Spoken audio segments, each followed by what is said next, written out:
പ്രായഭേദമന്യേ മലയാളികൾ ലാലേട്ടൻ എന്നാണ് വിളിക്കുന്നത്.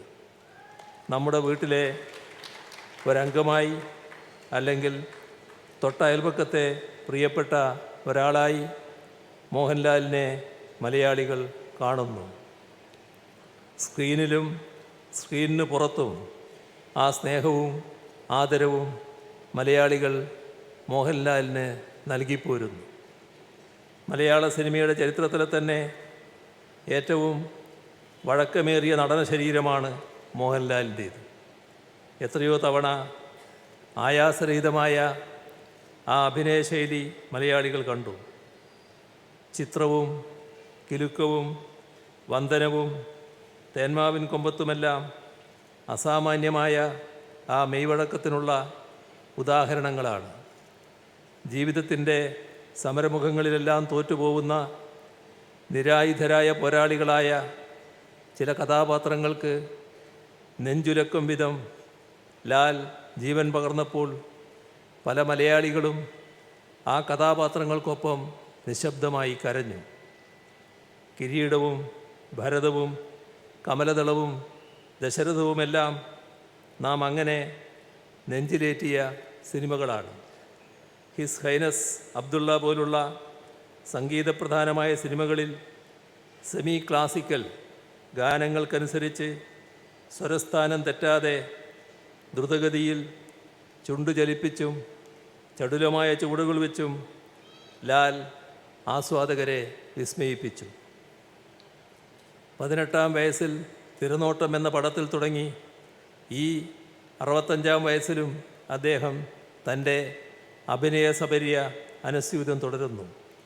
കഴിഞ്ഞ 48 വർഷങ്ങളിൽ 360-ൽ പരം സിനിമകളിൽ മോഹൻലാൽ വേഷമിട്ടിട്ടുണ്ട്. 1986-ൽ 34 സിനിമകളിൽ അദ്ദേഹം അഭിനയിച്ചിരുന്നു. ഇന്നത്തെ യുവനടന്മാർ പലരും പ്രതിവർഷം 3-4 സിനിമകൾ മാത്രമേ ചെയ്യുന്നുള്ളൂ എന്നാണ് മനസ്സിലാക്കുന്നത്. അതറിയുമ്പോഴാണ് വൈവിധ്യമാർന്ന ശൈലികളുള്ള നിരവധി സംവിധായകർക്കും വ്യത്യസ്ത പ്രമേയങ്ങളുമായി വന്ന നിരവധി തിരക്കഥാകൃത്തുക്കൾക്കുമായി അദ്ദേഹം തൻ്റെ കഴിവും സമയവും ഊർജവും ഒരു വർഷം 34 സിനിമകളിൽ സമർപ്പിച്ചത്. അതോർത്ത് നാം അത്ഭുതം കൊള്ളുക.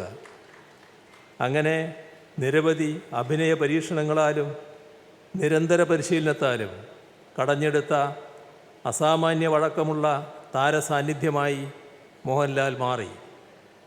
അതുകൊണ്ട് തന്നെ അപാരമായ വൈവിധ്യം നിറഞ്ഞ വേഷപ്പകർച്ചകളാണ് കഴിഞ്ഞ 4.5 പതിറ്റാണ്ട് കാലമായി നാം കണ്ടുവരുന്നത്.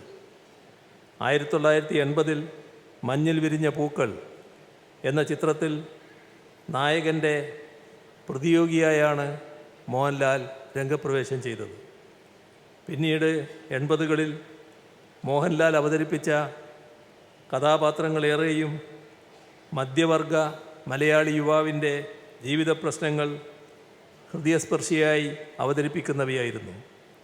നാടോടിക്കാറ്റ്, സന്മനസ്സുള്ളവർക്ക് സമാധാനം, TP ബാലഗോപാലൻ MA തുടങ്ങിയ സത്യൻ അന്തിക്കാട് ചിത്രങ്ങളിലൂടെ അയൽപക്കത്തെ പയ്യൻ എന്ന പ്രതിച്ഛായ മോഹൻലാൽ സ്വന്തമാക്കി.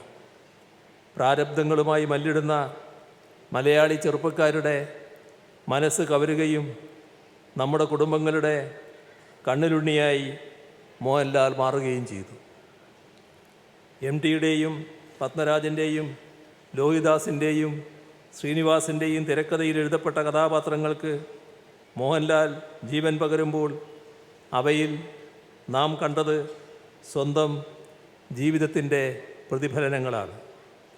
1980 മുതൽ 2025 വരെയുള്ള കേരളത്തിൻ്റെ 4.5 പതിറ്റാണ്ട് കാലത്തെ സാമൂഹ്യവും സാംസ്കാരികവുമായ വികാസ പരിണാമങ്ങൾ, ഈ കാലയളവിലെ മലയാളിയുടെ വൈകാരിക ജീവിതം, മൂല്യബോധങ്ങൾ, സംഘർഷങ്ങൾ എന്നിവയുടെ ദൃശ്യപരമായ അനുഭവരേഖ തന്നെയാണ് മോഹൻലാൽ ചിത്രങ്ങളെന്ന് നിസ്സംശയം പറയാം.